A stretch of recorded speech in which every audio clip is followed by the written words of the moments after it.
أعوذ بالله من الشيطان الرجيم بسم الله الرحمن الرحيم Assalamu alaikum wa rahmatullahi wa barakatuh to our respected viewers, and once again welcome on Youth Matters with me, your host Sakina Habib. I would like to wish you all a very happy Ramadan Kareem on behalf of Hidayat TV. And as we approach this blessed month of Ramadan, a question arises in the minds of many believers: that what preparations should a believer undertake to welcome this noble month? And at the same time, I think that this month also becomes sort of very heavy, because one tends to become very anxious in the amount of time that we should be giving to it, and the sort of preparations that need to be done throughout this month. Now the question here is that whether we should be really focusing on the preparations, meaning materialistically, or should we be focusing more on our spiritual aspect. Now, in answering this question, there are a couple of points as a Ramadan reminder, like some soulful nuggets that I would like to share with you all today. Obligation for followers of Imam al Mahdi, peace be upon him. If a believer claims to be a follower of Imam al Hujjah ibn al Hassan, Ajallahu Ta'ala Farajahu Sharif, then it's not necessarily important for someone to just focus on the material aspects of Ramadan, but to prepare ourselves spiritually for this holy month. Because this is the month of our Imam as well. Ramadan is the month of our Imam al Mahdi, Ajallahu Ta'ala Farajahu Sharif, and it is the best of months, and its greatest night is that of Laylatul Qadr, which we are all very much aware about. And do you know what is the other speciality about the night of Laylatul Qadr? Is that it is attached, it has a special connection with Bibi Fatima Zahra Salamullahi Alaiha, because Laylatul Qadr cannot be fully grasped without knowing Lady Fatima Salamullahi Alaiha. As the narration state that whoever knows Fatima has attained that ma'rifat of the Laylatul Qadr, that wama adraka ma Laylatul Qadr, right? So that is what it is all about. Thus, believers seeking success in Ramadan must resolve and understand the true marifat and meaning of the month of Ramadan. And you know what is the noblest act in Ramadan? Is to seek knowledge. Knowledge can be of any type in this month of Ramadan. It can be through lectures or through series or listening to some soulful, spiritual reflections. And I thought that today would be the best time to seek some more knowledge about this holy month of Ramadan, on what you and I can do to make the most spiritually. So let us start off with, taking a few inspirations from a couple of images that we will be seeing on the screen. Is that number one, stop overcomplicating Ramadan.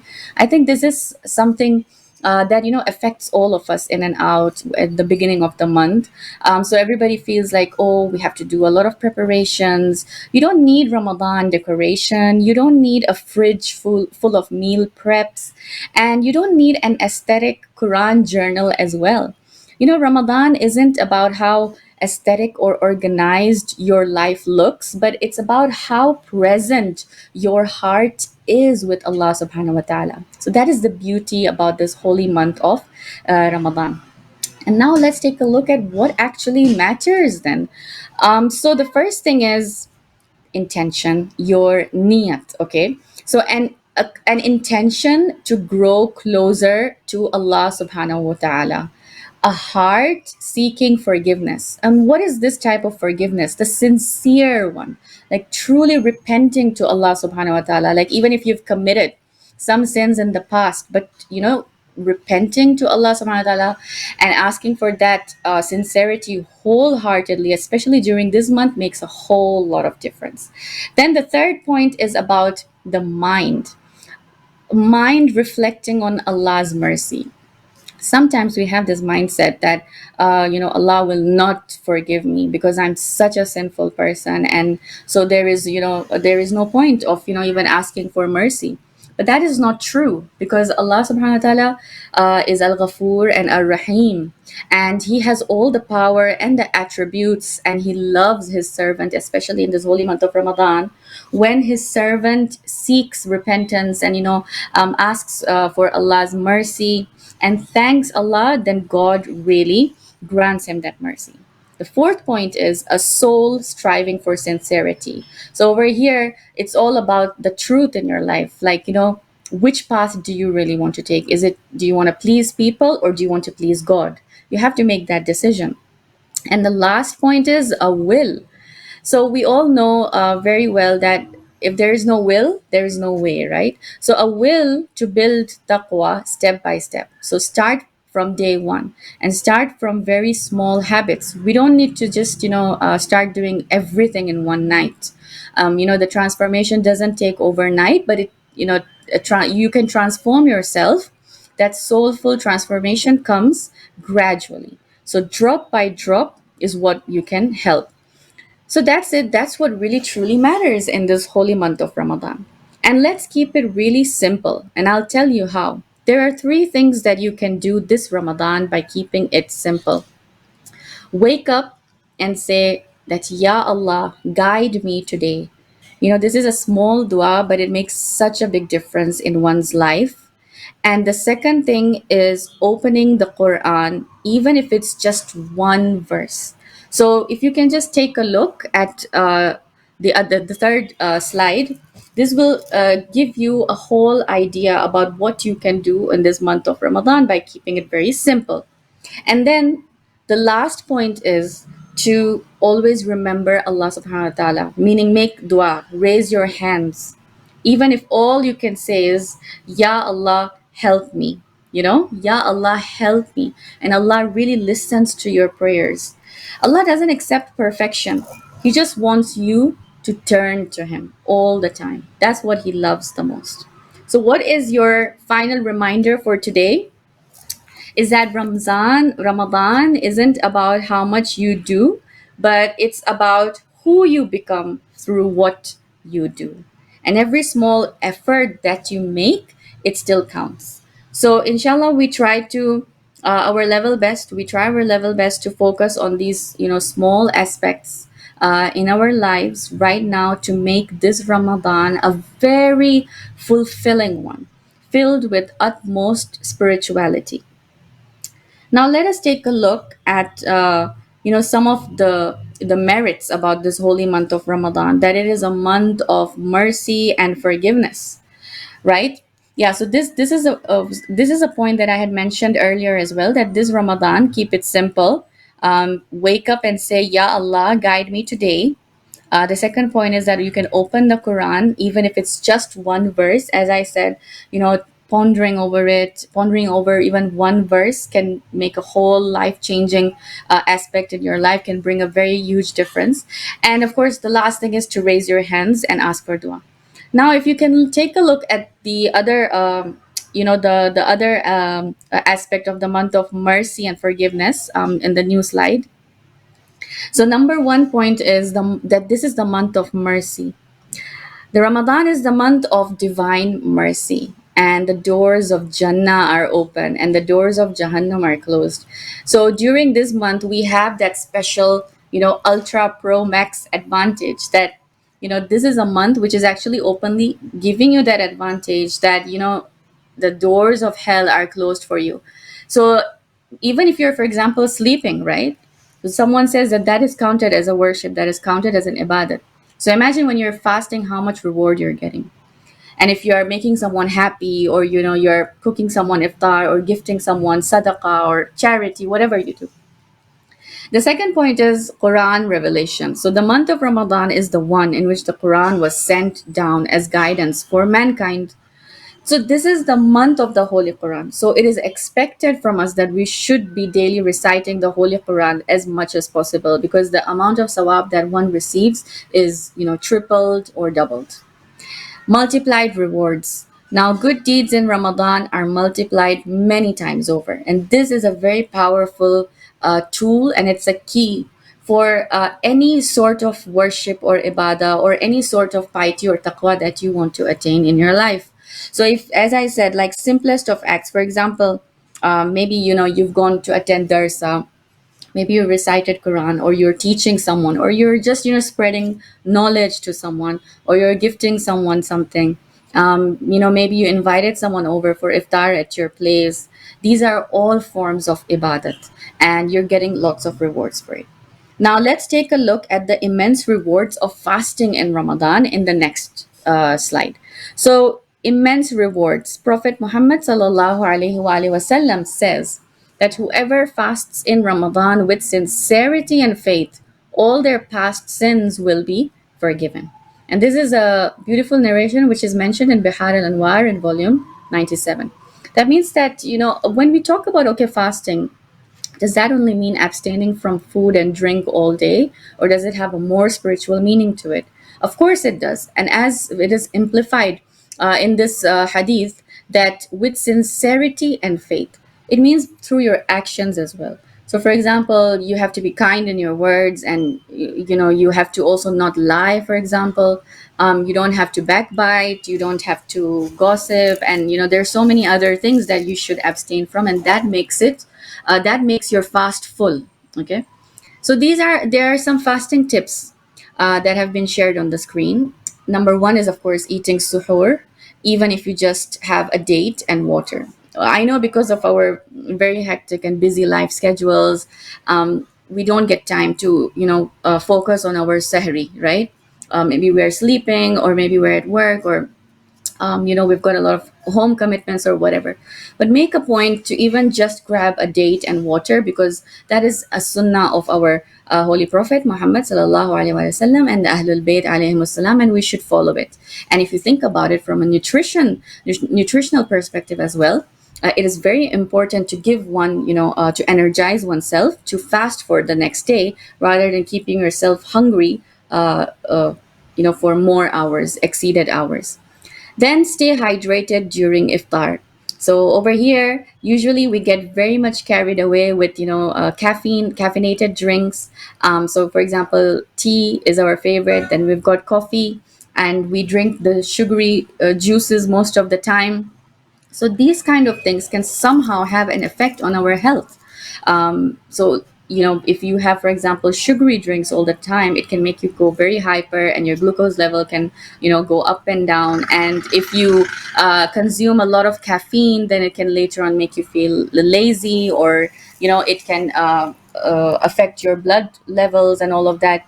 So by staying hydrated means that try to drink water as much as possible, and try to drink those detox type of drinks, right, that keep your body in detox mode all the time. Then the third point is make a strong intention before fasting, and fast from sins as well, not just food, as I had mentioned earlier. So our actions are highly counted in this month of Ramadan. Every sort of action is counted. Now let's take a look at a very simple guide that can help you throughout the month of Ramadan. It is called a 10-minute Ramadan cheat sheet. So by that, it means just like in life, there are hacks to everything, right? So there is also a hack to something that you can possibly use in the month of Ramadan. Do you know they say that if you want to get the sawab of reciting the entire Quran, recite Surah Al-Ikhlas 3 times, and you get that sawab, equally. So these are some hacks that one can learn from our religion, Islam. Like, Islam is such a beautiful and easy religion. We just tend to make it hard, but God has given us so many options, and right now our scholars also tell us that what can be done if for example, the major part cannot be done, what is the alternative or substitute solution to it, so one doesn't feel guilty all the time that they're missing out on something. Now here, for busy days, if you have 10 minutes, you can just focus on these. So there is a dua which is called Dua al-Baha, and I will be reading it on later. This is a dua which you can recite at suhoor time. And the best thing that you can do is recite 100 times salawat daily. Allahumma salli ala Muhammadin wa ali Muhammad wa ajjal farajam ajma'in. And you can also recite 100 times astaghfar daily. Astaghfirullah rabbi wa atubu ilayh. So these are some very good tips, for the month of Ramadan that you can daily recite. And also when it comes to seeking forgiveness, astaghfar, uh, because this is the month of purification, and Ramadan is a time to seek forgiveness and cleanse the heart. Imam Ali alayhi salam has very beautifully said that seek forgiveness frequently in Ramadan, for it removes sins and lifts ranks. This is a hadith that has been mentioned in Wasail al-Shia in volume 7, a very nice hadith, that how much one should do astaghfar. And the recommended dhikr, which highly should be recited during this month, is Astaghfirullah Rabbi wa atubu ilayh, to be recited 70 times daily. If one does this, then you are getting so much sawab that you can't even imagine. The last point is about charity, sadaqah, and helping others. Ramadan is the month of giving. So, when we hold these conferences, these interfaith galas and dinners, or if simply, you are giving food to the miskin and the poor outside, or your neighbor even, you can't imagine the blessings that you are getting out of this, because this is a month of giving. So Ramadan is the month of giving. And our sixth Imam, Imam Jafar as-Sadiq alayhi salam, has also said that charity in this month purifies the soul. How does it do that? The things, the negative things, the negative traits generally a human being has. For example, they have jealousy, or they have ego. Someone who is very proud and arrogant. Now, when you give something to someone, you realize that everything is given to you by God, and that God is, giving you that opportunity to make others happy. And you realize that how much a human being should be very humble in their lives, right? We should never be proud, and all that, that egoistic nature of ours gets removed from within ourselves. So automatically, our soul gets purified. So these are some of the ways to give. You can donate iftar meals, as I had mentioned earlier. You can help a struggling believer. How? By helping through therapy. So when you are giving, instead of, for example, gifting a materialistic gift, you can also nowadays gift peace to someone. And how is that? Through counseling and mental therapy. You can talk to someone, listen to their heartfelt stories, and try to share some advices as much as possible. And the last thing is to give sadaqah daily. You can't imagine how much sadaqah saves someone's future, like someone's akhirat, in this dunya. They say that when a person dies and is in their grave, basically, and they see a very bright noor in their lights, or in their grave, sorry, and especially during their time of punishment or torment, there is a light that comes and saves them. And when they ask what is this, it is mentioned to them that, do you remember that day you gave sadaqah to someone? So this is saving you today. And that person cries and says that, I wish if I could go back to the dunya, the one thing that I would want to keep doing throughout in my life would be to give sadaqah. So these are some of the tips that I wanted to share with you all. Now, let's explore a curated list of essential du'as categorized according to their relevance throughout the phases of Ramadan. So these are some du'as that you can recite on a daily basis, and I'm just quickly going to recite it for you all, and you can hopefully follow.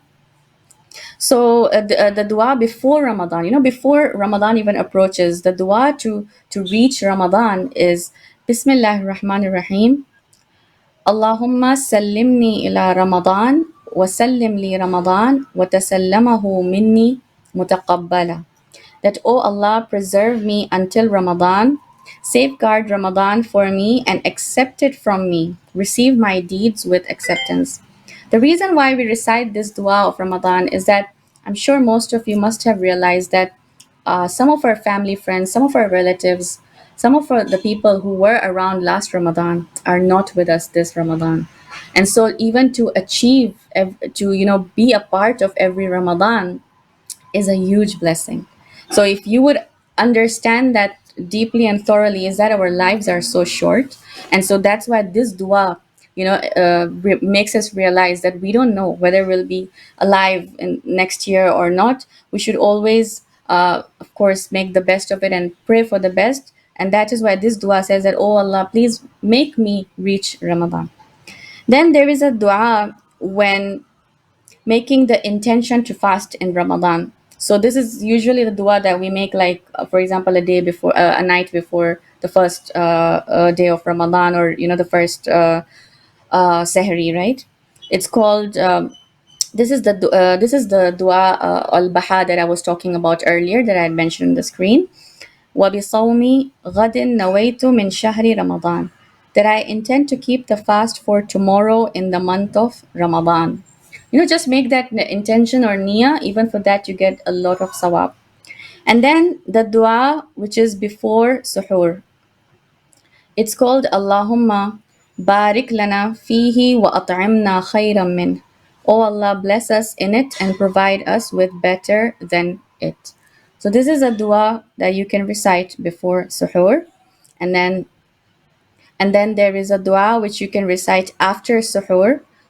It is Wabi Sawmi Gadin Nawaitu min Shahri Ramadan. I intend to keep the fast of Ramadan tomorrow in the month of Ramadan. Okay, I think I did mention this. Sorry. Okay, so sorry, the dua when breaking fast. The dua when breaking fast is something that we should all be knowing. Even like our children should be knowing this. So we should start teaching our children this from a very, very young age. It's a very easy one. I know this dua from a very young age, by heart, and till today when I open my fast I recite this, that Allahumma inni laka sumtu wa bika amantu wa ilayka tawakkaltu wa ala rizqika aftartu. Oh Allah, I fasted for you and I believe in you and I put my trust in you and I break my fast with your sustenance. So this is a very another important dua that we all should know by heart. And of course, there are lots of other duas, like dua iftitah is the main dua that is recommended to be recited every night of Ramadan.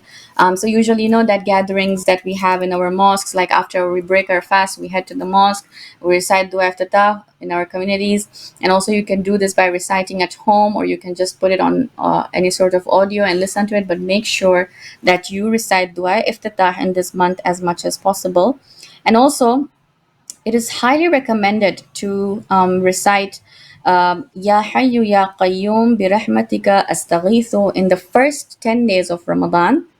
Then in the middle of Ramadan, in the second 10 days of Ramadan, you can recite Astaghfirullah Rabbi min kulli dhanbin wa atubu ilayk. And then in the last 10 days of Ramadan, in the end of Ramadan, Allahumma ajirni minan nar.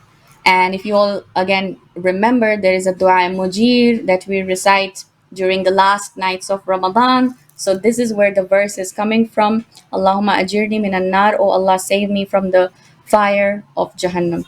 And the last one is dua for seeking forgiveness. Dua of Laylatul Qadr, that Allahumma innaka afuun tuhibbul afu fa'fu anni. Oh Allah, you are forgiving and you love forgiveness, so forgive me. So these are some, highly recommended duas that all of us should be reciting as much as possible. And the last thing is that there's a very beautiful ziyarat which is called Ziyarat al Jamia. This is one of the most beautiful ziyarats recommended by our Ahlul Bayt, our Aimma alayhim salam. It includes the names of all our Aimma, and it is one of those ziyarats which our Ahlul Bayt really love when it is being recited. So there are some beautiful supplications in it and references that one can follow through. And, to be among the Imam's concerns on Laylatul Qadr, the night when destinies for the coming year are decreed. This is the night to make a special dua for yourself, for others, for your family, friends, for your family, for your parents, and whoever you can remember. So make sure that you do not miss out on these important nights during the month of Ramadan, and make this month a very spiritual one for yourself.